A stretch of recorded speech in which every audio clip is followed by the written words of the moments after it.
they've released those who are abducted, victims of enforced disappearances. They have been released to the family. Released by whom? That is the question we don't understand most of the time. Who released them and who took them? I think we've become so decentralized to this abduction thing and state-sanctioned violence. We don't question them enough. The DCI or the NIS have never, ever accounted for anything that happened.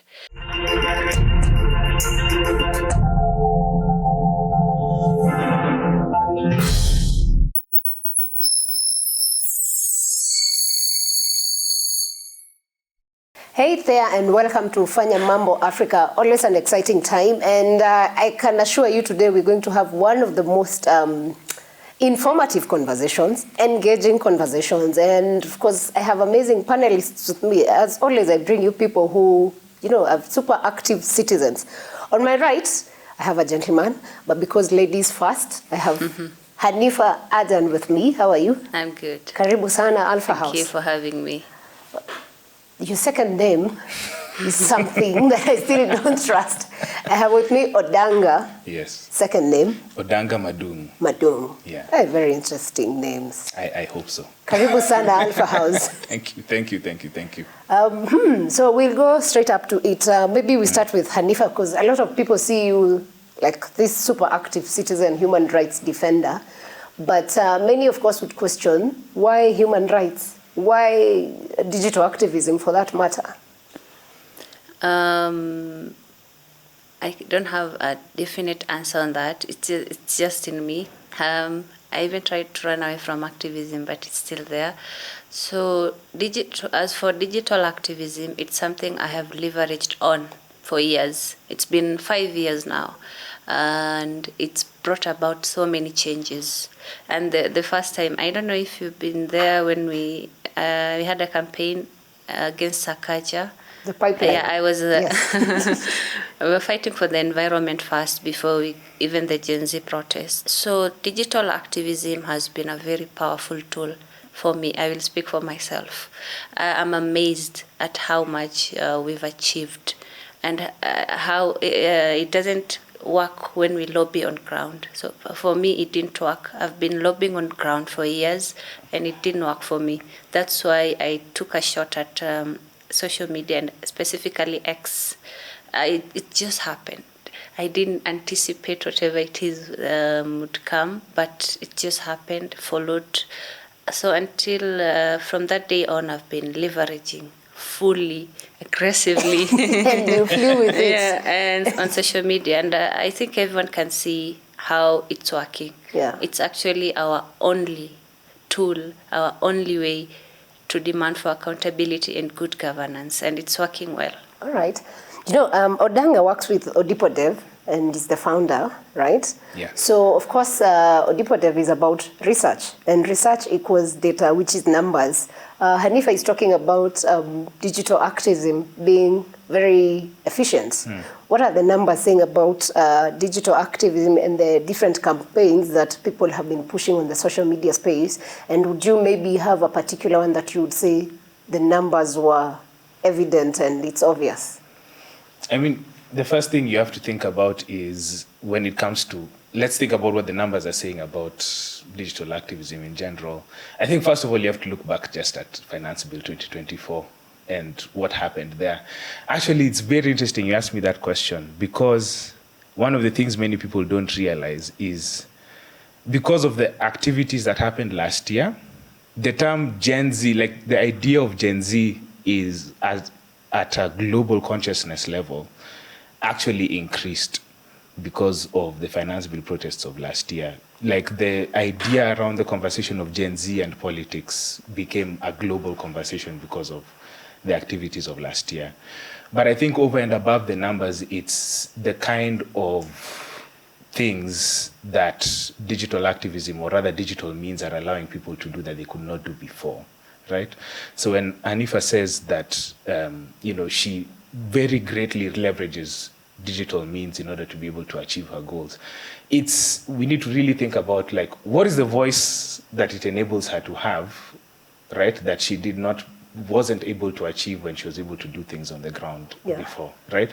What's the added advantage that it gives? What's the leverage that it gives her when she comes to thinking about that? So, I mean, it's very clear that there have been multiple campaigns that people have had that have reached a very significant tipping point within public consciousness.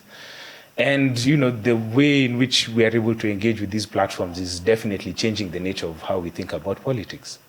And that's very important. Yeah. And very actually needed because because the times have changed for sure. And these are not the days when only politicians had the ability, to call for barazas and people show up. Totally. And if you don't have the money, then you can't push any campaign.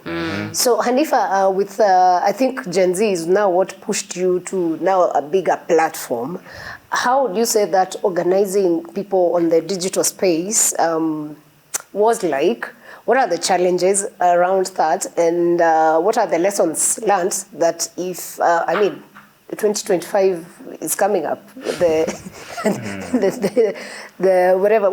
finance bill, maybe it's another opportunity. I'm not saying, the government the government listens to what they want to hear. What are the opportunities and lessons learned that maybe if this was even to happen during the 2027 campaigns, what are the lessons? One of the things I loved about mobilizing on social media was how leadership was decentralized. Everyone was a leader in their own space, in their own capacity. So the idea of being leaderless, that's something never seen before, especially in movements all around every country. So in other movements, people usually organize, and then have the movements or the uprising. But for us, it just happened. It was purely organic, and no one is anyone's leader. Everyone is doing what they can in their own space. So I just loved how it just brought people together in such a short time. Mobilizing on social media and on ground is very, very different. On ground, you have to do a lot of work and put in a lot of efforts, but here it's just tweets. One simple tweet or poster brings thousands of people together, and I find that amazing.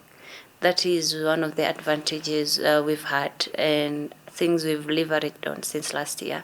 And it has so many challenges, I will not lie.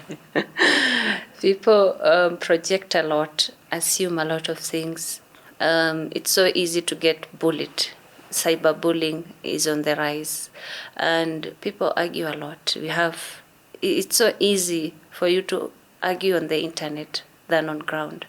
You say you can control things on ground, but you cannot control things that go on social media, the misinformation, the slander, the malice. So one of the challenges we have and we've been having is that you cannot control the narrative. When people, the propaganda, you see, when you fight corruption, corruption fights back. Of course. So the propaganda machineries are still there.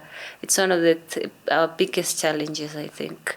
So okay, I'm diverting from the question. So you meant the advantages of mobilizing on social media, the challenges, and what we can learn. Yes. So what I've learned is something personal, but for me, I would be less emotional than I was last year. I would say that. Personally, one thing I've learned on social, because I'm in this space that I didn't ask to be in, and I just found myself here. And I've been under a lot of scrutiny. Of course. I've been held to such high standards. So if there's something I have learned is to move more calculatively. I usually don't think about things. I just move. Jump in front of the fire. So I can just think about things before I type, before I tweet, before I just make any decision.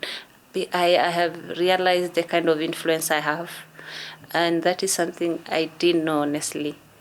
Yes, I have this influence, but it took me some time to realize. When people tell me, you have this influence over things, so you need to think twice about what you tweet, what you do, how you move, because people are looking at me.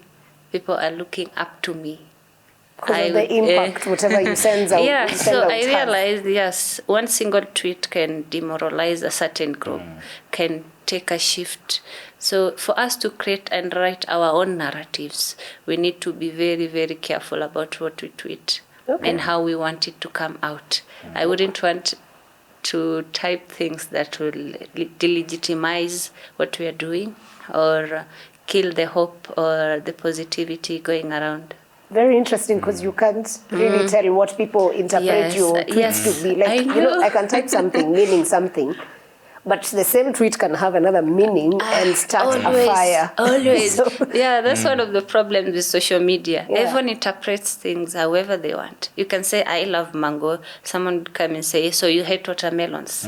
You see? Exactly. I think that's largely also because of how social media is designed.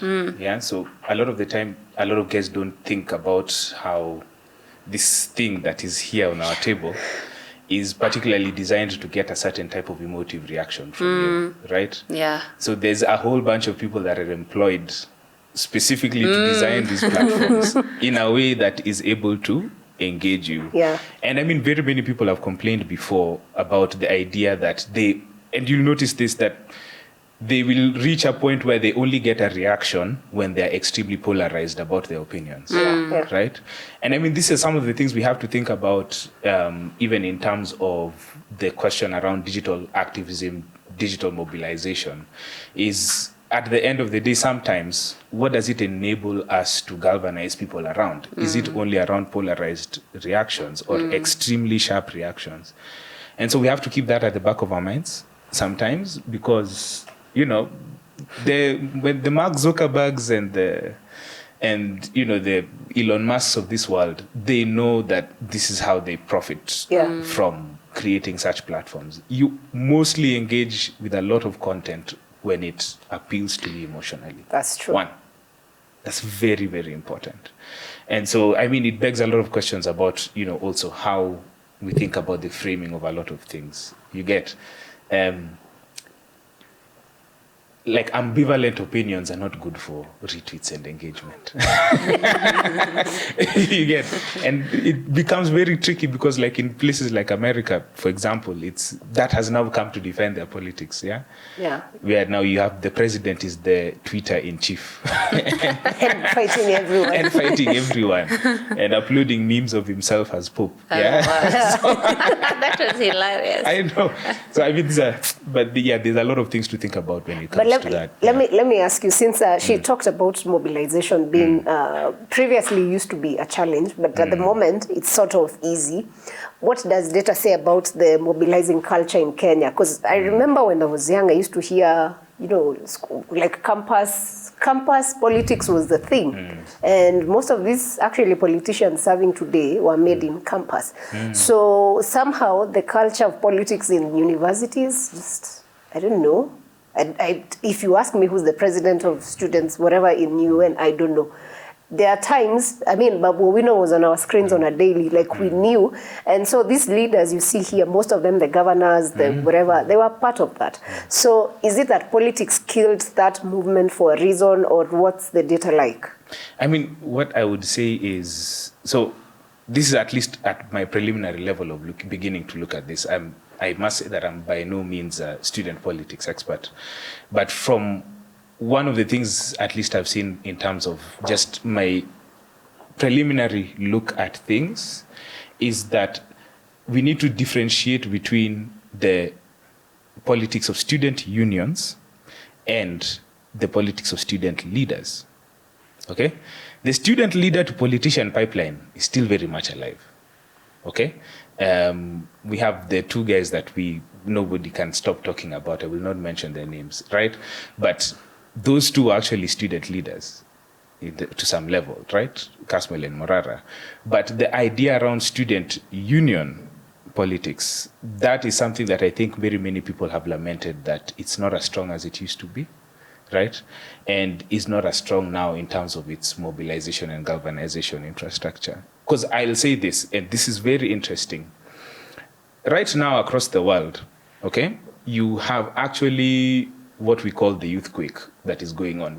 For a long time, very many people predicted that this idea of the inevitability of demographics was actually going to happen, right? Yeah. That there is across what people like to call the global south, right? You've got a very huge population of young people, right, that are increasingly swelling within the society. And swelling means that they are of a huge number, but they do not have the right amount of infrastructure to support their dreams, ambitions, and everything. Yeah. And so there was inevitably going to be that conflict between them and the people that come before them, okay?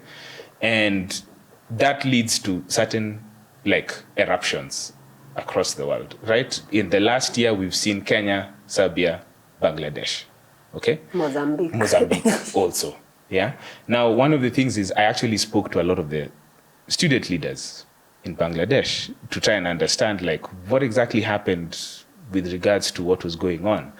And when you speak to these guys, what was interesting is, of course, it was a student-led movement, but it's also important to understand what a student-led movement means in terms of infrastructure. So for these guys, for example, when the government shut down the internet in Bangladesh, what they would end up doing is they would use the student intranet, the internet for the university, what you used to chat like that. That's what they would use to communicate in the absence of the internet. So, you know, the idea of a student movement or a student union movement is also an infrastructure, right? It's how students communicate, it's how students motivate each other, how they keep each other going, like, and that infrastructure is very useful also politically. That's one of the things I actually came to learn. But what we have here is a case whereby the student leader to politician pipeline is still very much alive.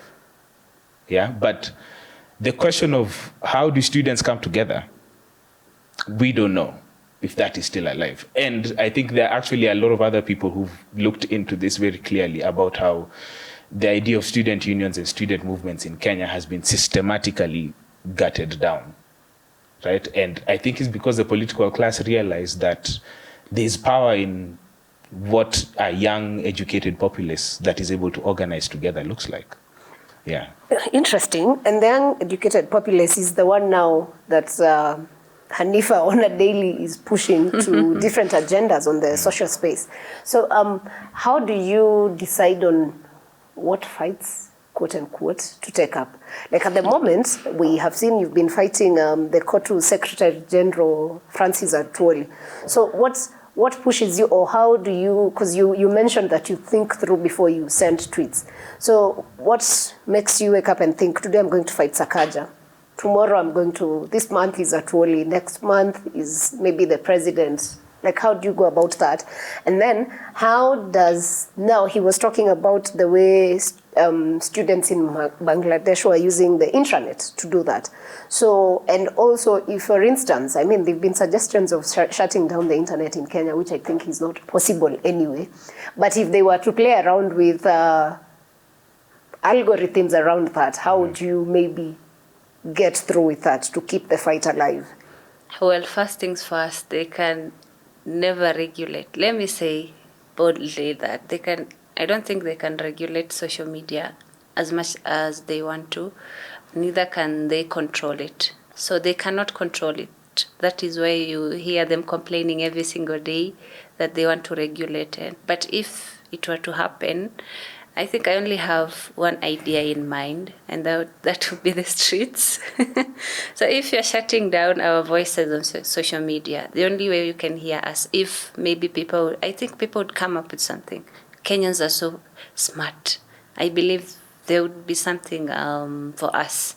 Someone would just be somewhere and created an alternative way for this. But if it happens, it's only the streets. If you're shutting down, social media is our main activism tool. If you're shutting that down, it means you're telling us to go to the streets again. You're motivating us because we want to. We are ready. You are ready. Yeah, that is a very big violation on democracy, a very big one. And on how I pick fights. Actually, do not pick fights. They always find me. It finds every Kenyan where they are now. Everyone is complaining that they've been turned into an activist ever since last year, and it is true. You just wake up, and it's there. People, billions have been stolen. Atwoli has done this and that. Ruto has done this. It finds you there every single day. There's a new fight we have to, and I get that a lot. People tell me why I jump on every issue. You're always jumping on every issue. You're always fighting this and that. I don't have any option. We cannot afford to keep quiet or buy into fear. The fights always find me. I will speak about the Atwoli issue, the current one. I've been fighting.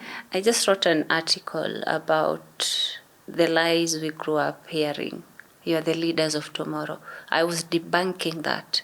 It's a slogan, a pacifier. They keep telling us to be comfortable. You're the leaders of tomorrow. So I'm asking, when is tomorrow? When is this tomorrow we've been hearing about? Because the youths are locked out of opportunities. We are locked out of everything. Like for Kotu, at Wali's age, not even being it's a big factor, yeah, but the entire system is full of the older generation. No room for new talent. So we are locked outside. I was debunking that narrative of being leaders of tomorrow. Tomorrow is now. And we are not leaders. We are not anywhere. We are just hopelessly roaming around the country. I was debunking that and used Kotu as a reference. I also used IEBC. So he came gun blazing at me, and I took upon myself. So I think it's not over. Yeah. So that is how fights find me, in very interesting ways, and it also opened a Pandora box. I think everyone was just ready. I think it was a matter of when, not if. Yes, it was just a matter of when. I think people have been waiting. That's why you're seeing the campaign pick up speed. So, as for other fights, the sewage. Was it sorted? Yes, it looks perfect now. Every time I pass by there, I just smile. So that one was, I grew up in that place. I grew up in that particular place where we had to, jump over sewages to go to school and stuff. So I had an opportunity to change that, and I jumped on it. What motivates me a lot is we can change this particular situation on social media by just tweeting. So why not? Why not? So I don't know. I don't think a lot, by the way. You just wake up and... I just jump on things because it feels unfair. That drives me. All right. Anything that feels unfair and unjust, it just tickles me a lot. That's why the fights just find me. If you're Kenyan, you just wake up to this. It's become a norm.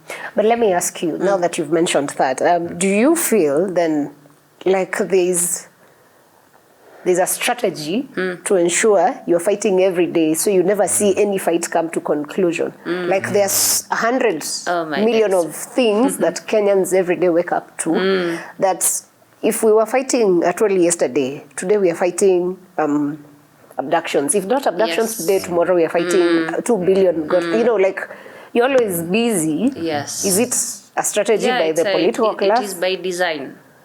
I remember when we were talking, when we were having the ICC conversation. You see, it opened another Pandora box. We started talking about it.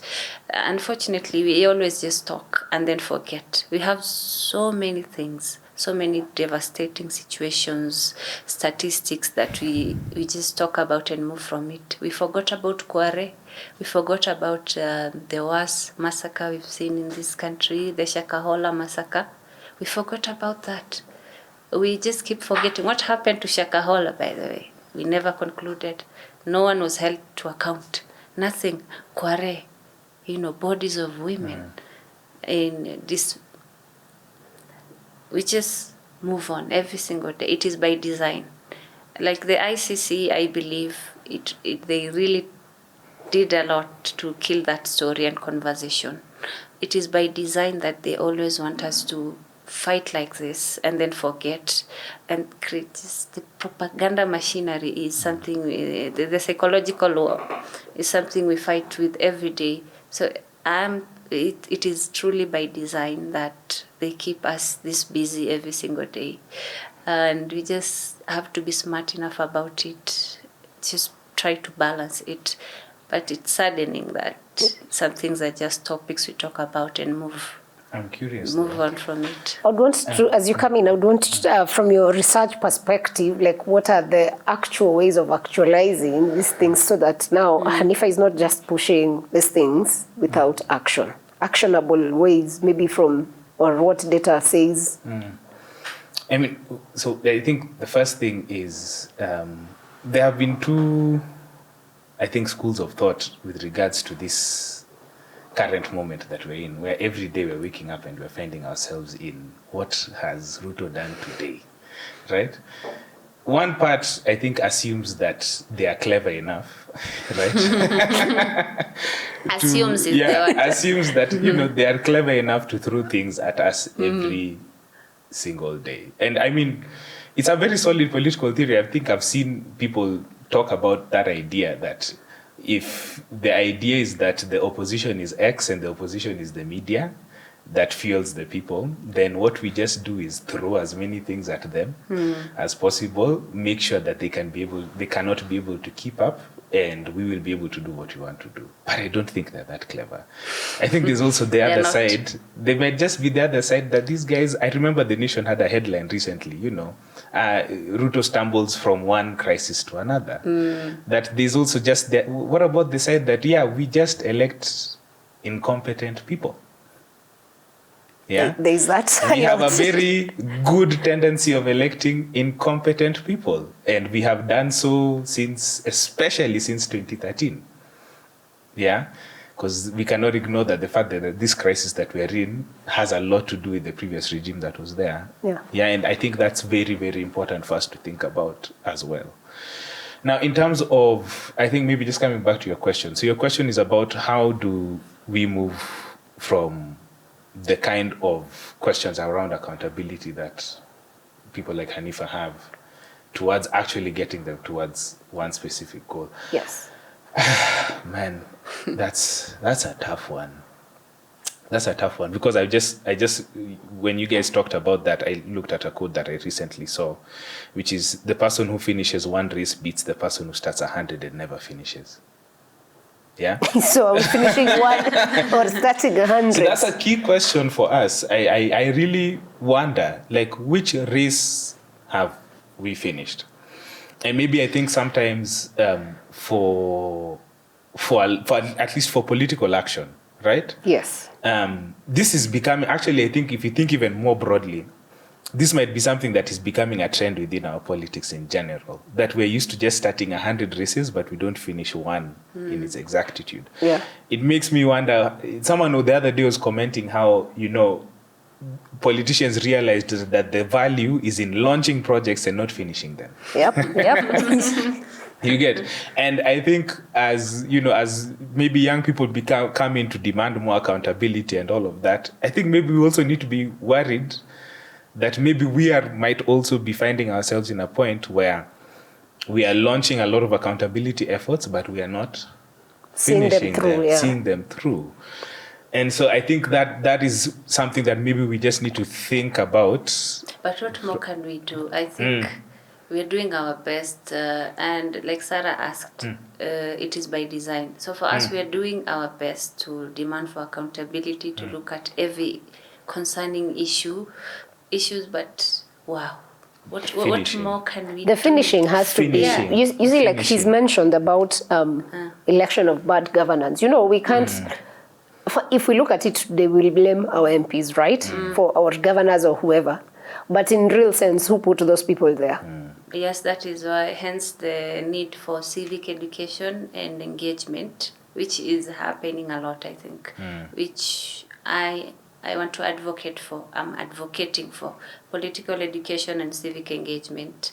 So I think there's a lot of efforts people put in regards to demanding for accountability, but there's only much we can do. There's only much we can do, and the system, it is designed to, just demoralize us and make us quit. I wish, if it's court battles, are you saying we resign to fate? Sorry, no. Because you see, if you're saying it's the system, then how is there a way of beating that system? Basically, that's what because you see, like he mentioned Bangladesh. For them, it was, the system was designed in a way, but now, worst case scenario. In fact, their fight was about a system.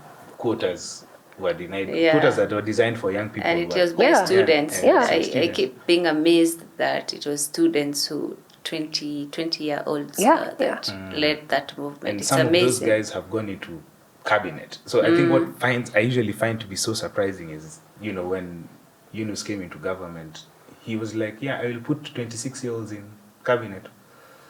And it's very strange, but I think for me it opened the idea of, by this, it's actually possible for young people to occupy the highest levels. Yes. So now that brings me to the next conversation, which is, because, even Kenya has a history. Tom Mboya was a young person. Yeah. Orengo was young when he got. Even Kalonzo, I think he was 27. So I think it's just somewhere. Since it No. As in, I'm not saying, as in, I'm saying in terms of young people getting into power, but maybe they got in and realized power is actually a sweet thing to them. So the question is now, what you see today, if I announce that I want to run for MP, there's a lot of fights that come online, or people just go and look for, what did Hanifa do? Actually, did you account for this and this? Then we start fighting you. Then are we ready as young people to really get into this leadership? Because if Odanga today says he wants to be Nairobi governor, and then tomorrow we start fighting you for wishing good things. How do the young people then work in unison and realize there's strength in numbers, and politics is actually about strategy and the numbers, not fighting each other? That is one of the things we are trying to put our hands on, consolidating. We are having a bit of trouble consolidating as youths and coming together. We actually have so many youths coming up saying they want to take political power and seats. So how do they get support? Because they do not want to align with either UDA or ODM. They don't want to align with the usual political structure. How do we come together and consolidate? It's one of the things that we are struggling with, organizing. Organizing is so hard, because, and that is one of the cons of being leaderless. Being leaderless has worked for us really well, but when it comes to having a collective voice and collective decision-making structure, we don't have that. I wish we could not give a definite or solid answer on that, because that is something we're trying to look around at, consolidating. Any youth, and I mean this from the bottom of my heart, that wants to come out and vie for 2027 is welcomed and supported.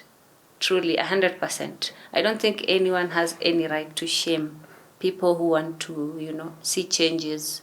And we are fighting for youths to get into parliament. We want them to get into parliament, get into power. We can change things from inside. That is the only way. So anyone that comes out should be supported 100%. I think it is there. People really are truly supporting youths who are coming up to take political power. Well, what we just need to do is consolidate vizuri and just support each other, have a structure, financial structure, how we go about this. Just coming together and having one voice is what we are struggling with. So we need to show each other grace and come together. The challenges of infighting will always be there, just like any other movement. It will always be there. We just need to show each other grace and support every youth that is brave enough to come out and wants to get political power. Okay. Odanga, you are on the data side. She mentioned that a lot of young people don't want to be in UDA or ODM. But what do numbers say about being in a political party and getting elected vis-a-vis working in silos? Well, I think being in a political party and getting elected versus working in silos. So I think we just have to first of all understand that one of the key insights about Kenyans in general when it comes to how they think about electoral politics is there's a part of Kenyans that just love the gamesmanship of it, right? Who's going to win? Who's going to lose?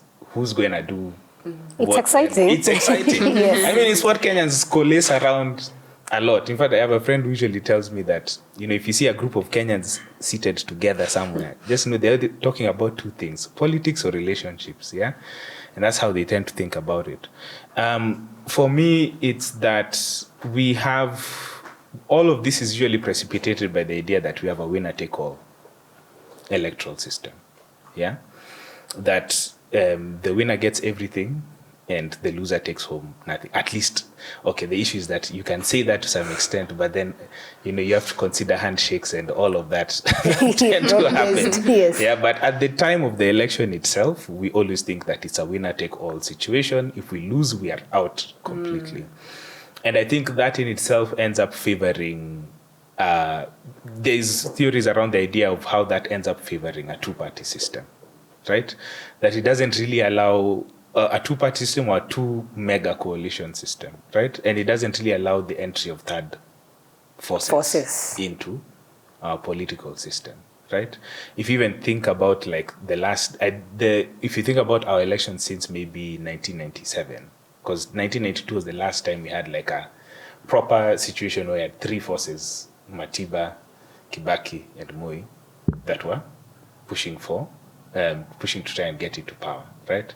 But since 97, it's all been two, right? So I think the big part about this is how it ends up pushing people towards a point where they think about politics as gamesmanship, right? And so it becomes, how can you vote for that person? Because that's a wasted vote. Why are you voting for that person, right? At least at a presidential level. And that is very much, I think, the work that I think a lot of young people need to think about is, if you want to try and understand how to form political parties, it is from the get-go, you need to understand that there's also the way the chessboard has been created, right? It's designed in such a way that it's meant to keep you in a certain corner. And you have to understand from the get-go that when you get in, this is the job that needs to be done, right? How do we get relevance within that specific populace? Because there's no time like right now to be able to create that situation, right?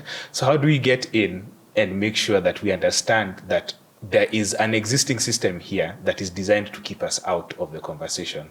So how do we make sure that we are in the conversation, right? And that's why in my head, the biggest enemy perhaps for 2027 might actually be voter apathy. The one thing nobody's actually thinking about is, yes, maybe people will take IDs. Yes, maybe people will end up registering to vote. But what if we end up in a situation where they look at the people who they think have a realistic chance of winning, and they're like, I do not like either option. If you speak to a lot of just ordinary, non-polarized people who are not on X, who maybe the most they like to do is laugh on TikTok every now and then, they'll be like, yeah, I'm not gonna vote. Some will be like, I've actually never voted. I don't see the point. And think about it, the real winner of 2022's election was not Raila or Ruto. It was the people who did not vote. They had 8 million votes. Yeah, so those are the things I think we need to think about. In fact, the best number to help you understand that idea of parties, no parties, and isolation is that voter apathy figure, the 8 million. Plus now, there's a plus. Now there's a plus, probably about another 5 million, maybe? 5 may be high, maybe like 3. 3? Yeah, let's say plus another 3 million. Yeah. That's the actual resultant figure of what we're talking about. Interesting. Hanifa, did you hear that? Yeah, hopefully. So how are you going We're to... We're banking on... so there's a campaign going around for people to get IDs, register as voters. Currently, we are banking on political education again, civic engagement, just to try and get people to understand that this is our future and it lies in our hands. As for voter apathy, yes, that is one scary statement. I don't think that will happen, hopefully, because the trajectory of this country politically has changed. I think people are awakened. We've awakened. And apart from X, I think in places where we don't even think they have internet, we see them being politically active, whether it's protests, farmers protesting, this and that, we see them. So I think the environment and the atmosphere has changed. People are politically awakened. We can bank on that and say we'll avoid or decrease the voter apathy. We can only bank on that. But I think it's changed. I honestly think people are even so eager to vote. Whether it's to, now the problem comes in with the politics of fear. So people will vote in a particular person because they do not want him there, or they just want him there. So that is the problem we're having. And I hope we vote because we want reimagined Kenya. I hope we vote because we want this country to be better for us and for the coming generation. I hope people realize that we have so much power at hand as common citizens, as Kenyans. We have so much power to change this country. I genuinely hope and banking on people. I can call out for it as a target. Yeah. Kenyans. Fellow Kenyans. This is why we say fellow Kenyans. We are banking on each other. If we need change in this country, by the way, you must vote. There is no two way about that. If you don't vote, you get the leaders you deserve, unfortunately, because your failure to vote gives other people that you do not want or you want I the hope, power. Whatever has been happening since last year, which has opened our eyes widely, I hope it guides people to vote and to vote well. And we have that major problem of handouts. That is what the political class has been capitalizing on, the culture of handouts. How do we ensure that Kenyans do not sell their future for 500 shillings? How do we ensure that the political class does not walk all over us like that, using poverty to attack us? How do we make sure they don't take away our dignity like that? So it's something I think so many people are trying to solve. Hopefully we get there. Hopefully, but yes. I think honestly, I think the country is awakened now. I hope people know better, Sai. Okay, maybe we know. I want to say, personally, I know better. So I hope everyone else who is watching, and if you know better, just pass it on to the next person. Yes. Because that's it. I mean, there is no structured way of doing civic education. What we are doing here is civic education. If you get it from us, pass to the next person, pass to your parents in the village and everyone across. Now, something else that came into the highlight, which was maybe a way of trying to put government into account, just the other day, was the documentary that was done by BBC, Blood Parliament, which you featured, you, Boniface, and there was another guy called Ademba. Yes. Yeah. When you say you're leaderless, then you and Boni, people who, of course, are critiqued by the major masses for being the de facto leaders of the movements, aren't you putting your life in danger in this scenario? And also, do you think it's getting the impact that it was meant to? We are aggressively leaderless. I've been put on scrutiny a lot for that. I've never come out to claim I'm a leader in any way. Matter of fact, I've been running away from that title. So I think subconsciously, people view those who are at the front line, some as their leaders, or they will just hide behind, you have a lot of influence. So, they term you as a leader because of that. And for the BBC documentary, we were called for the interview. I was told we're talking about killer cops, and that gave me the energy, because that is something we need to address. So every time we have an interview and a place where we can tell our stories and create our own narrative, because the main media, the mainstream media had another side to talk about, which was unfair. That is not what happened. The documentary that came out, that was not what happened. The political class coming out to say that we were baying for their blood. You see, they're creating their own narratives. So if we don't own this, if we don't tell our stories as it is, they will tell it. They will tell it for us, and that's the idea of documentaries, I think, and coming out to speak of what really happened. So that's the entire idea of it. So BBC comes and say, we want to talk about and investigate on killer cops, on what happened on June 25th. So might you be able to tell us, what you thought of it as someone who was there? I went to speak as an ordinary citizen who was on the streets and who spearheaded the fundraise of 31 million Kenyan shillings. I spent time in mortuaries, in hospitals and burials.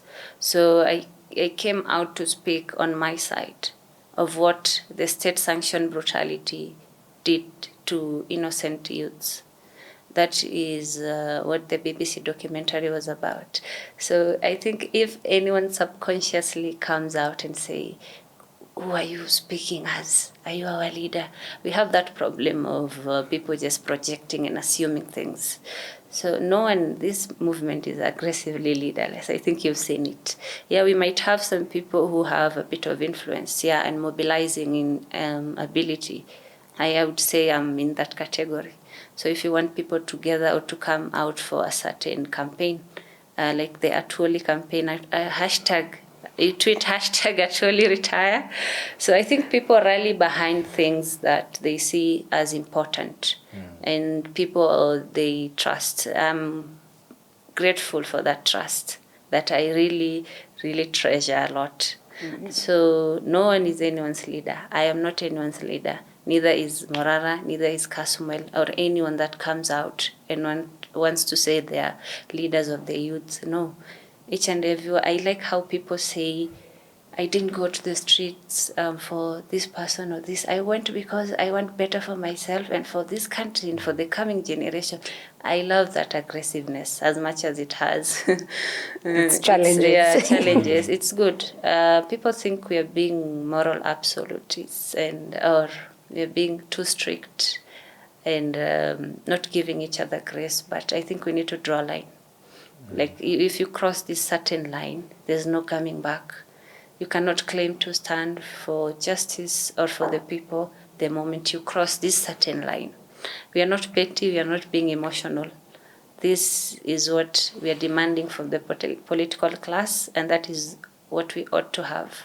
Oh, I love that. I love that line. You have to live what you demand for. Yes. Because then if you can't, you will just be a politician and maybe be like them. Odanga, the political space in Kenya since June 25th, 2024, of course it has changed, but what are the conversations that are on the research space, so to say? And how is that influencing the decisions that are happening in the country today?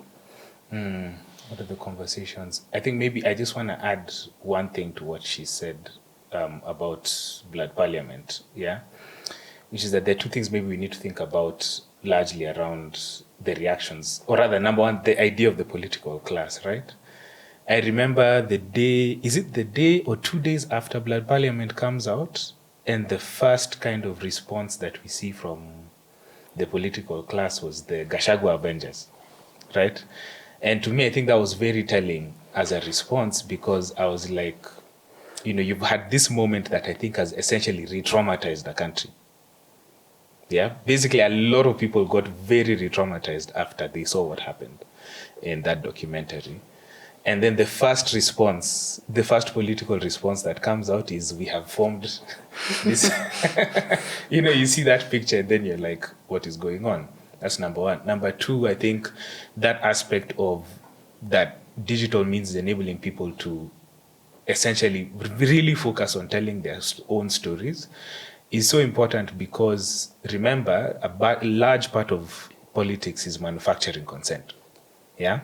It has consent manufactured. It's also something that is largely done through the media. Yeah? And so when politicians come and say that, these people are paying for our blood, but then we are, a lot of people like Hanifa are able to come out and say, no, this is actually our version of the story. The idea of history being a story that is largely told by the hunter Yes. disappears. And that's one of the ways I think in which this current media environment that we are in is enabling a lot of young people across the world to append patronage politics. Yeah, and so I think that's something that, if you're coming back to your question, since June 25th, the key question that I think personally I've been asking myself is that, this society is being rewired. Yeah, and I remember there's a friend of mine who keeps saying that, what happened was that this country was pregnant by the time June 25th came out. And then after that day, it's just like it gave birth to a new country, right? Maybe this is very idealistic, but it's like basically something was pushed out. Yeah, and a large part of that, I think, has been, people like myself have been trying and understand, like, what are the aspects that have actually changed, right? But most importantly also, it's very important we think about the aspects that have not. Yeah. Yeah, actually, yes. It's very important we think about the aspects that have not, because when you also begin to map out the actions of the political class right now, they're placing their bets on what they know works. Okay? They're placing their bets on tribal mathematics, right? They're placing their bets on, delegitimization of civil society. Yeah? They're placing their bets on very, very specific things that they know have worked for them in the past. Yeah? Creating documentaries where they say that people are paying for their blood. Handshakes. Okay? There's a certain formula that has worked for a very long time. But the key thing is the reason we are still in this country is still in a mood, even now. The key reason why it's in a mood is because there's a whole bunch of people that have recognized that a lot has changed, right? But there are people who are still placing bets on the idea that it has not changed as much as we think it has. That's the key thing. It's two-way, actually. Exactly. I think, but I like what you've said. It's just knowing what has not changed, because then you can capitalize on that, right? Hanifa, have you received threats? Are you ever afraid? I receive, even Atuole's goons have threatened me for the past few days.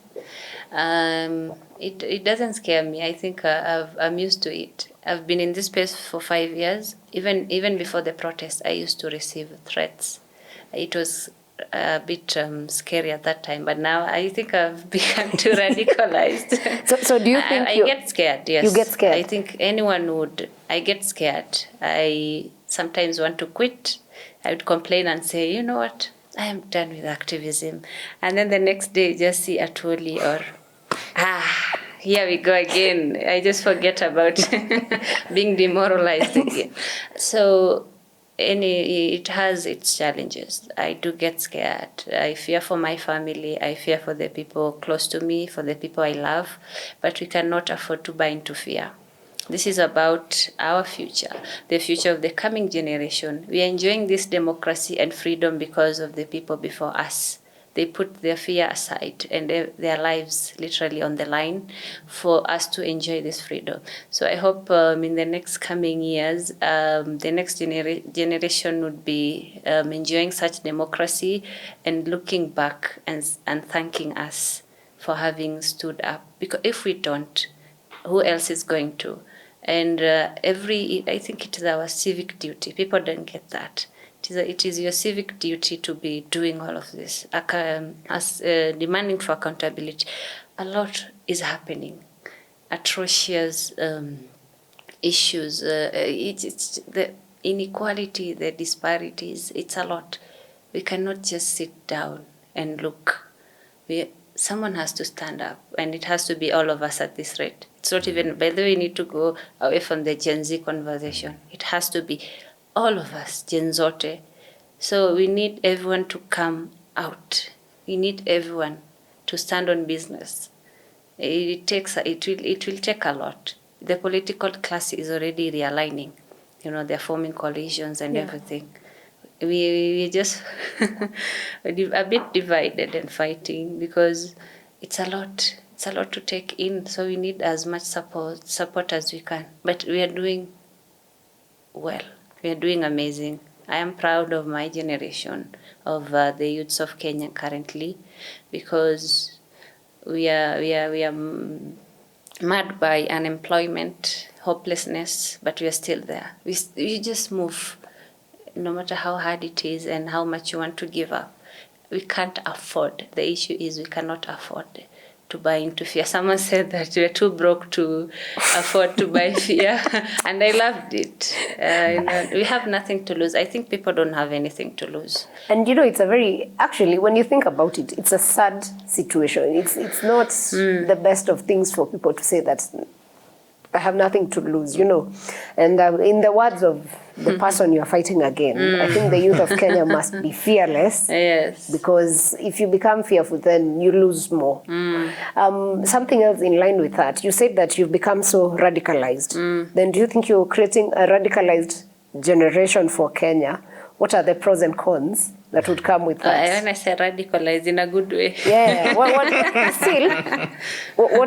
would be the dangers of radicalized? I mean, the population in Kenya, 70% is the youth. Yes, so if all these people become radicalized, there must be... If the youths become radicalized, of course, in a good way, what would happen is what happened last year, the protest.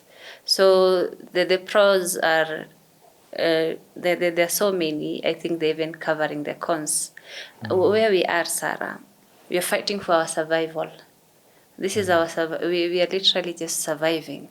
So I think the cons, whatever it is, or whatever it may be, the cons are that the politicians usually come here and saying we are disrespectful, we are using social media, we are misusing social media and all. I think the pros really overshadow whatever the cons they create. I don't think there's any cons. So I think maybe I can just add to what you're saying. I think first of all we have to be very careful about the idea of painting youth as purely troublesome. Yeah. Yes. That's also something, because it makes it very easy to dismiss. Yes. Right, as a radical fringe. Yeah. A radical fringe, because it also does not make it attractive for a lot of people to be able to join movements, right? Yeah. A key hallmark of what happened, because remember, finance bill protests happened in 2023 and they happened in 2024. But a key thing that I think was very significant about last year was that, normal people who were not necessarily identifying as radicalized came and said, I'm bringing my children. Yeah, I will carry my speaker. I will carry my speaker. I will bring my children. I will come with my mom to the streets, because I feel like this is something that is very important to all of us. Yeah. And so I think it's very important that we also understand that, not the entire population can afford to feel radicalized. A lot of Kenyans also just... And being a youth is the best time to do this. But we need to bring as many people together on it. But also at the same time, when we talk about the cons, it's that people want to paint the cons in a certain way. Yes. So there's one of the things that I think we've really been thinking about, which is how a large chunk of the enterprising aspect of Kenya, right, always paints protests as end. I think not just protests, but just what is it called? Every struggle or uprising. Yes, whatever. And not necessarily they paint it as, we made this and this amount of losses because of I saw that this agitation. Yeah, and they don't realize that you're blaming the wrong person, right? You cannot blame Gen Z for the losses that you made last year.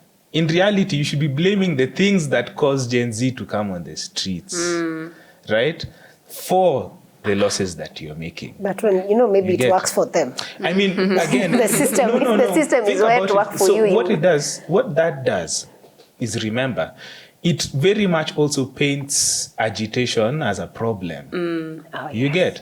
Because remember, if for the longest time it has been, why must you people go ahead and agitate for what you want in this way? Don't you see how businesses are closed in town? Don't you see? And they will always paint protests and agitation as a loss-making function. Yes. This amount of money is being lost in the economy because of what you guys are doing. Don't you see how bad these things are, right? Yeah. And so this is the thing. It's something people like to call the doctrine of stability. Yeah? This idea that because you're not willing to settle for whatever is there, whatever you have been given. Why can't you see how lucky you are to be given this thing, right? Yeah. Why must you agitate? You see, when you agitate the way we make a lot of losses, you're making us look bad in front of our neighbors. Yes. Yeah? This is the problem. Yeah. And so like that is in essence what I think is actually going on when we think about the pros and cons, right, of what people like Hanifa do. And the cons, the cons are painted. Yeah, the cons are the ones who drive. But, in reality, like, again, we cannot continue like this. Yes, for a lot of treating young dissent people, as attack. exactly. I hate how they treat dissent as an attack. Yeah. It's not an attack. It is our democratic right. So it's when you say something, it looks like you don't love your country. You're not patriotic enough. You're not patriotic. So all of a sudden, you're not patriotic. Why? I'm demanding for accountability and good governance. What is more patriotic than that? You see, people died on the line of asking and demanding for accountability. What is more patriotic than that? And these people are being painted as treasonous criminals. That was a very, very reckless statement from the state, from the head of state. Calling us treasonous criminals. That is after saying we were clueless kids coming into protests with iPhone, with Ubers, and then eating KFC. So we suddenly turned, when they saw it's working against them, they suddenly called us treasonous criminals. So I believe in telling our own narratives and owning them. Because these people want to paint this and create their own narratives, which is ridiculous and obnoxious. So I hope we win this. Of course, the youth war is never lost because you even have more time to fight than the older generation, so that's an advantage. But yesterday, I don't know if you saw that, the president addressing a the Finland president was in Kenya. I don't know if he's still or he has left, but a journalist, part of the delegation, asked the president about the issue of abductions and the lives that have been, the people who've been missing. And his response was that everyone who had been abducted was released back to their families. Remember, the president actually said there were no abductions. If my memory serves me, this is a statement he gave. The other time, the police, he said they will stop, and then the police had denied any knowledge of any abductions going on. So when you listen to such statements, we are in May, going to again June, and this is almost a year later. What is your feeling around that? And for Odanga, the question will be, what are the numbers like? From what the president said vis-a-vis what the numbers say. The president publicly coming out to admit that they've released those who are abducted, victims of enforced disappearances. They have been released to the family. Released by whom? That is the question we don't understand most of the time. Who released them and who took them? I think we've become so decentralized to this abduction thing and state-sanctioned violence. We don't question them enough. The DCI or the NIS have never, ever accounted for anything that happened. Youths were killed. It was even revealed in the BBC documentary. No reports, no nothing. It's just attacking those people who they believe were involved in the making of the documentary. So there's no answer to these critical situations and questions as to who is killing youths, who is killing the youths. And the bullets can be traced to whoever shot them. IPOA released a report, by the way. It's very, very shallow and lame. So they're saying the police were not involved. In short, the report was saying no police was involved. So is the government admitting that there is a parallel authority and people who own arms that are shooting at Kenyans? Because you're saying it's not the police, then who? Who is killing young Kenyans? Who killed the 65 plus protesters, innocent and armed youths? There we had KDF. The BBC revealed that the KDF was involved in the killings of June 25th. No report or statement on that. They're just going after filmmakers who are not even involved in the documentary. That we are living in such a dangerous time. I hope people realize that. We live in such a dangerous place where the head of state is admitting that people were abducted. He's admitting, he's saying, we abducted you, but we won't do it again. That is after denying it again, and then admitting, and then denying. And it's just normal. It's normal. We've accepted this. This is our life. They will come out and say we've kidnapped you, but we've released you, and no further accountability. No one questions. No one follows up. If you do, it's killed, and I don't know. It's sad and disheartening that this has become our life.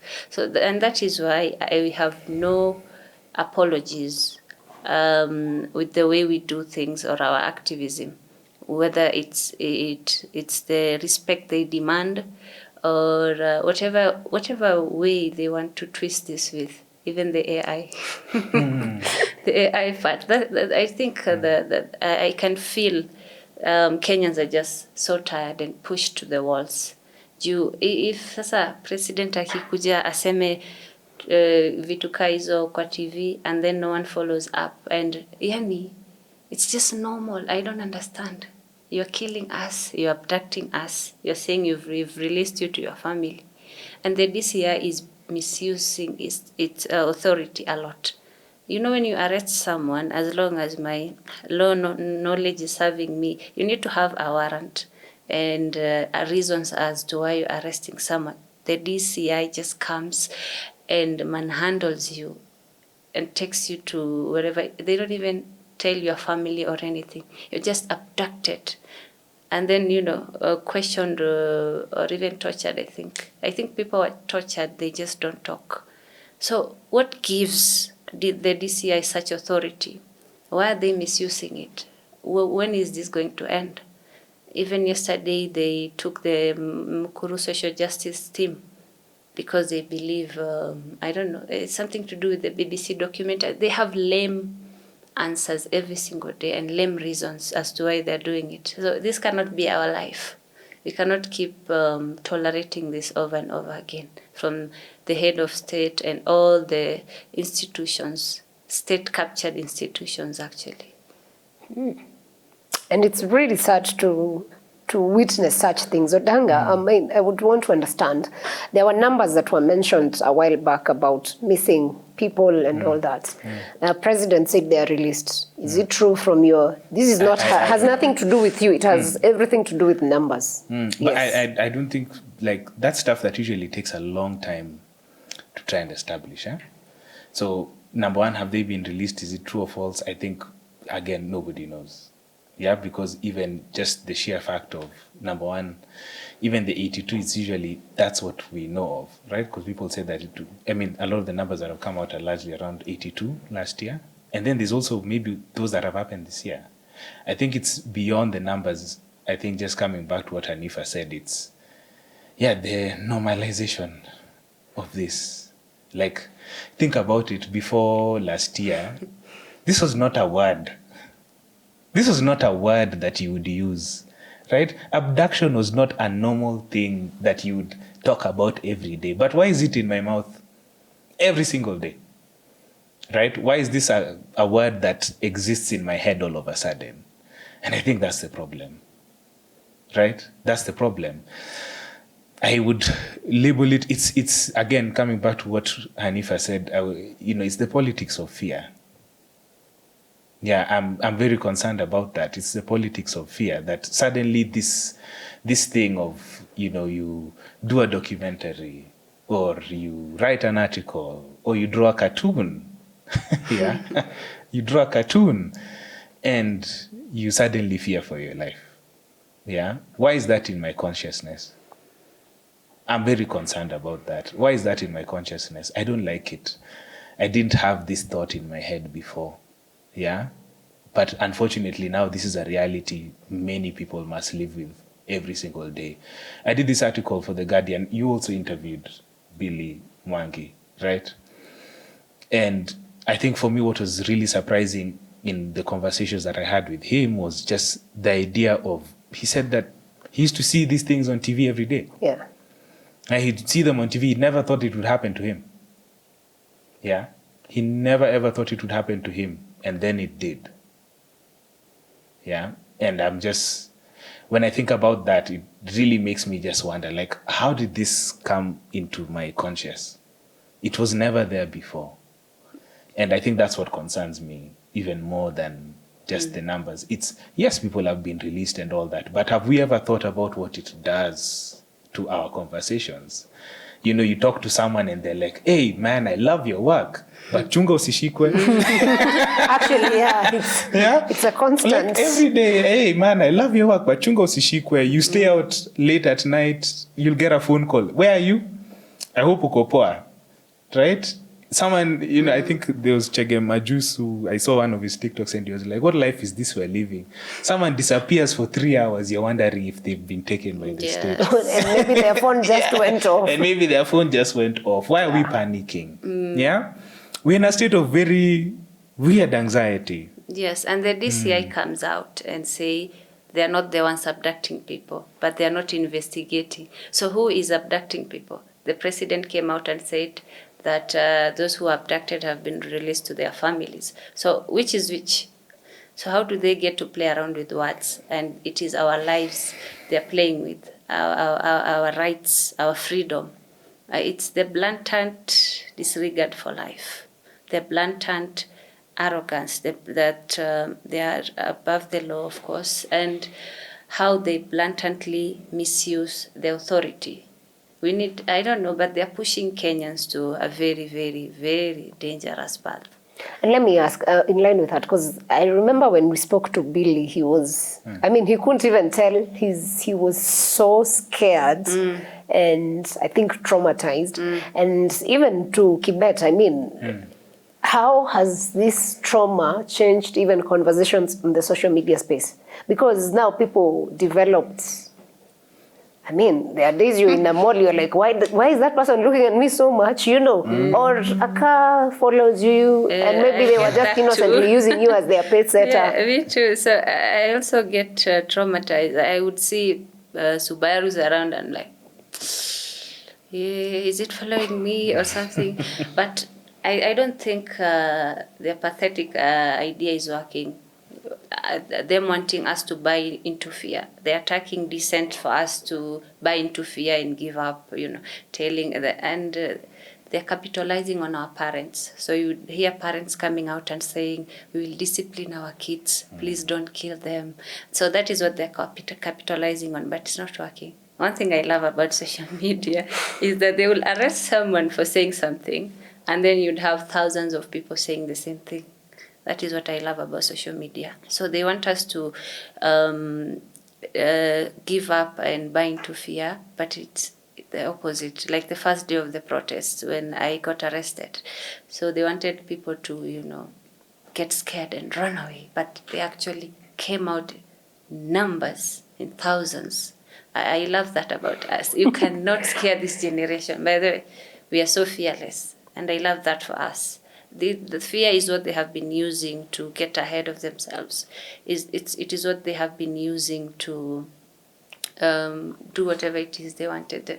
It's something they have capitalized on for so long, and it's done by now. They can torture people, they can abduct people, they have killed. What it is that they haven't done to, stifle dissent. There's nothing they haven't done. You have killed. That is the highest, I think, the highest counter-attack you can have for someone, to shut someone down. And they have achieved that. So there's nothing they can do. whether they abduct people, they kill people, they torture people, they just, I think they're venting their frustration on TV every single day about social media. So they complain to us, to people the rural areas, because they can't complain to us. They just complain. They always wanatusema kwa watu waocha kila saa, and it doesn't work for them squeezy. Watu waocha pia, they have a new way of protesting, and we've seen, you know, the surety. Plus, watu waocha pia wako na masimu. They have simu and they have shoes. And TikTok. And TikTok is so powerful, by the way. TikTok works well for people in the rural areas. So it's not only X. They might not even know X, but TikTok, I think we overlook how much TikTok, the role TikTok has played since last year. TikTok, Kwanza, Squeezy. People, you know, I love the urge of just people wanting to. I think they think of viral moments, but it's actually creating history. Even the BBC perused over 5,000 videos and photos of what people sent them on their phones. So this is the power of the digital era we're in, and they cannot shut that down. You cannot regulate social media. That will not happen. Invitation too. It is not even welcomed by anyone, by the way, because again, where will you take all those people? We are working on the social media space. So what do you want us to do? And then the economy largely relies on social media, on the internet too. Even the e-citizen. Which carries a lot. It relies on the internet, so they can't. Okay. Now, you come from the Somali community, which traditionally women have not been very vocal, especially on the political space. How is it for you, and what are the lessons and the barriers that you're breaking for the next generation of Somali girls? I talked about this yesterday on another podcast, but yes, I keep saying this. Being a woman first, a woman from the marginalized community and a Muslim is very hard. So the attacks come triple, whether it's the misogyny, whether it's the slander, whether it's the malice, the stereotypes. So it's hard being in this space and being a Muslim. People tell you not get a husband.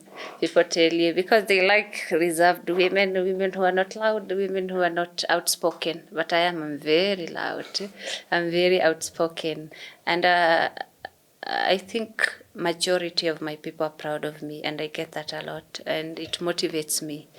And I think it motivates a lot of the Somali community, the women in the Somali women and Muslim women at large. So I carry myself within the teachings of Islam. I think it everything I do, it really refers to the teaching I've received as a Muslim woman. It motivates me. It made me who I am, whether it's honesty, being authentic and straightforward. And Islam advocates for justice, literally, even against yourself, against your family, fairness in everything. And I think I'm doing just that. And I think everyone needs to understand that humanity transcends religion. That is what I have been advocating for, and that is what even Islam, I think Christianity too, advocates for. So whether it's religiously or any form, or whether it's religious, economically, politically, it needs you to be human and stand out and just demand for accountability. I think every section and aspects of our life demands that. So I would really love to encourage more young Muslim women into this space, a space where they can be themselves, demand for accountability more without being shut down and humbled and wanting them to just stick to the kitchen. I think we've changed. That sticking to the kitchen era has ended, and I love that we have so many educated and empowered Muslim women who are running their own businesses. And we have so many Muslim women in this space. They're into activism, the NGO sector, they're everywhere. When you look to your left and to your right, you will see them. So I think they're encouraged. I get validated by them too. when I see such Muslim women in such spaces. It's hard, by the way. You're like being told you'll not find a husband, or you stop running from the police in town with the trouser on. People stereotype you a lot. I love that majority of us agree that this is the right thing to do, even Islamically. Wow. They do agree. Yes, they agree that. Yeah, fighting for justice and fairness and equality, of course, that is what every religion is about and should be about. So I hope they get encouraged. I also get encouraged when I see such women in those spaces. So it has its challenges. Yes. Props to you, man. Super proud of you. Yeah, but they usually think, they usually just tell you not get a husband. People tell me I'm an activist, so I will bully. They say I'm going to shout in my house or become an activist in my house, which is a lie, I think. I think our pride, there's the normal Hanifa and then the activist Hanifa. So the activist, a certain area you don't. So you're not worried you don't about have the to husband. bring your activism into. The So, but house. I think everyone should be in this space. It's not reserved for specific people. Like I say, it is our civic duty to serve your country, want better for your country. That's true. So everyone should come out despite their background, their religion or cultural background. So it transcends all of that. Good stuff. Love that. Totally. Odanga, she touched on the power of TikTok. I don't know. Would you know, or maybe have you done a research around that and how it's impacting the political space? Yeah, I have actually. So back when I was at Mozilla, I did a lot of research around the idea of the influence of TikTok on the elections at the time, right? And at that time, I think I'd been able to develop a very firm understanding of just the kind of penetration the platform was having beyond Nairobi. Yeah. Now, I think it's very important that we consider how influential a lot of these platforms are. But at the same time, I think it's also very important we take into consideration the threats around the idea of regulation of the platforms. That there are two ways maybe they could think about it, which is one, take a more user-focused approach, right? And decide that as opposed to trying to regulate platforms, that they will go ahead and blame the users of the platforms for whatever content they put out, which is already something that the Cybercrimes Act already sort of puts a main focus on.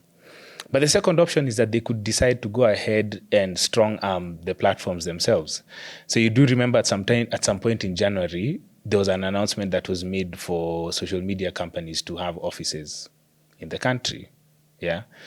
That is largely something that a lot of governments across the world have been pushing a lot of platforms to do, because they want a liaison officer that they can be able to call and say, hey, we don't like what people are doing on this thing. Please make things happen in a certain way and make sure those things disappear. Yeah, so there are very many ways, I think, in which, this whole idea of the regulation of platforms in general is likely to end up playing out. And I think a lot of people need to be able to pay attention to it and see how that is likely to come about, because it's not just banning the platform. It's not just switching it off. There are other many ways in which they can decide to go ahead and strong arm a lot of them. In Uganda, for example, you remember there was a time they decided to put in a social media tax, right? Uganda, another example, has banned Facebook for a very long time. They didn't care. They banned Facebook, right? And eventually, discussions happen and platforms sometimes are able to come back. Nigeria banned X. Yeah. So there are a lot of countries that are our neighbors that perhaps even might have a lot more to lose than us. Maybe they have less to lose, but these are options that they're thinking about on the table, right? And I remember a part of this conversation, Hanifa talked about how if some of these platforms got banned, for example, or they switched off the internet again, because it was switched off on June 25th, yeah? It's a matter of fact and record. that the only option then becomes that people end up taking the agitation to the streets. That's something that's happened before. Yeah. In Egypt, for example, when they switched off, that's when now people realized, oh, wait, I have to talk to my friends now. Yeah. And so I think there are all these things that we need to think about. This conversation about the regulation of social media, I don't know why in my head I think it should be taken seriously. I do think it should be taken seriously. It looks like perhaps something that they cannot just be clamoring about. They've been talking about this for a while. When Kabogo came into CS ICT, the main talking point of his entire vetting, right, in Parliament was, my first job is to regulate social media. Like, that's what he kept saying repeatedly. Yeah, but you get, like, this is something you keep hearing from different quarters all the time. And that I just want people to know that there are multiple ways of how they could do that. All right. And so it's something that has to be considered very seriously as well. Yeah. Okay. I hope people hear that. As we come to a conclusion, what's your definition of a better Kenya? Oh, wow. Wow, that's a very tough question to ask in this moment and time. I think for me, a definition of a better Kenya is one that works for all of us. Yeah, one that works for all of us, because I think right now, this Kenya works for very few people. And that's something that I think gives a lot of people a lot of pain. Yeah. And you can see how a lot of the infrastructure of this country is built to work for a few. Yeah. The roads don't work, we build an expressway. Right? If you cannot afford to have government issued insurance, you can always afford to get private insurance. You don't like CBC, take your children to IGCSE. Yeah. This country is not working for us. That is the biggest problem at a very wide level. And the issue is, as day by day keeps moving on, it's not working for more and more and more and more of us, right? And one of the biggest things I think last year showed us, we've talked about how normal people ended up showing up on the streets. It's because the ability to be able to afford to be away from the plight of other Kenyans is not working, even for the middle class itself, right? And that's why many of them are also angry. Yeah, when people talk about rescuing the pay slip, it's a serious thing. Yeah.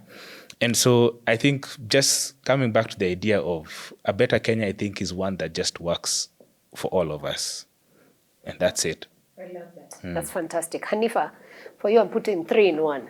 June is coming. It's the first anniversary of June 25th, 2024. So around that, what's your feeling about that? And maybe any actions that are coming or events that are coming with that? Your idea of a better Kenya, and how sure are we that you will not also be bought like any other activist? About me being bought, I think we are past that. If they couldn't get me at the height of the protest, there's no way they can get me now. Because if there was any opportunity for any of us to, set our price, would be last year. That would be last year. Yes, they have come for me. They have come looking for me, and I have publicly displayed all the screenshot and what happened and how I refused. That I think I owe the public such explanation for their trust. So it will never going to happen. It's the hate, for a lack of a better word, the hate is it's eternal. Eternal vigilance is what we require, is what I will forever live by. It will never. It's never going to happen, ever, because I believe in who I am, what I stand for. That has never changed, never. This is who I am, and my integrity, my beliefs cannot be shaken, and they cannot be bought. And the idea of being bought is I think it's so disgusting that someone would buy your integrity or buy you're selling yourself. You're selling your soul. So my worst fear is people who like bought you and then they would sit around and mock you and say, these people are just making noise because they wanted money. You're just negotiating. You're putting yourself out there for the highest bidder. I think that's a disgusting thing to imagine. So it's never going to happen because I know who I am and what I stand for. I don't do things for validation, public validation, or for anyone else for that matter. All the institutions that are supposed to represent us, fight for us, are all state captured. We literally have no one on our side. This system is working against us aggressively. So a reimagined Kenya is a Kenya that works for everyone. It is that simple. The inequalities, the corruption, the ineptness has to end. We cannot continue living like this. They are looting billions of money every single day, and children are going to school muddy, on muddy roads, scrolling and rolling on mud to get to school. There's no, we have places in this country like Kilifi. That country really, really breaks my heart. If there's such a great disservice the leaders have done in Kilifi, I would say the greatest disservice is to Kilifi County. That county will break your heart. Kilifi County is so heartbreaking. There are no schools. Children don't even go to school anymore. And if they do, they're studying under the trees. And money is being looted every single day. Is devolution even working? No one is even taking a look at these things because we have a lot to fight about. We're just fighting different battles every single day that we even forget some. So I wish we can just, what we can do, the best we can do is just continue demanding for accountability and good governance. So a better Kenya, a better reimagined Kenya, I keep repeating this, is one that does not serve the few privileged. It has to work for all of us. It must work for all of us. We can't have some people enjoying that much wealth, our money, our taxes, while the others despair through poverty, unemployment. People's parents have sacrificed their entire lives to take them to school, but it is the patronage. I'll say bullshit that the political class keep practicing. The tribalism that, the nepotism that goes on in these spaces. They're putting their children in spaces that we deserve, the poor kids deserve. So we are just locked out completely. The system is just so unfair, and it is disgustingly unfair. That is why we have to fight for. This is a fight for our lives. Nothing else. So we are fighting for this reimagined Kenya. We are fighting for this better country that we want. That is why we are not giving up. That is why we're not winning the digital war. That's why we are doing everything in our power to make this dream come true. Love to hear that. Any anniversary events coming? Oh yes, on June 25th. I don't think we want to discuss that publicly, but it's been discussed publicly. So I think people have ideas to commemorate that day. It's all about celebrating our heroes, people that risked their lives for this and paid the ultimate price. So we want to remember them. We want to tell their families we did not forget, that we are never going to forget, and we are always going to demand for justice. So June 25th anniversary will be all about remembering our heroes, remembering that historic day. It is our public holiday. By the way, June 25th was declared a public holiday.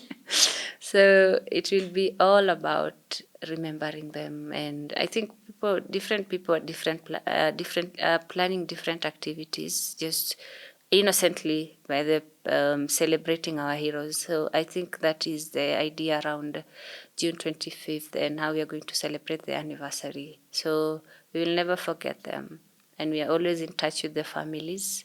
We will always fight for justice to be served. Wow.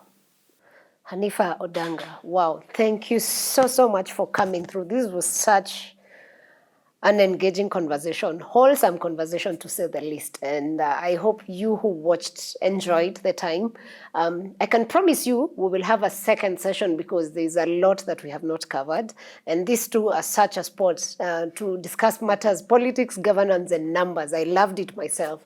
So we will have you soon, I hope, and I want to believe. Thank you for the work you're doing. Keep doing. Do not stop. Odanga, keep giving us those numbers so that, I mean, at the end of the day, everyone needs to know what is happening, and we can only use all we can to get Kenya to the reimagined Kenya that we are talking about. Thank you to you who's been watching. We will catch you on the next episode. And tell us in the comment section, by the way, your thoughts on the conversations, and also who else you'd want to see come through on this show. See you then.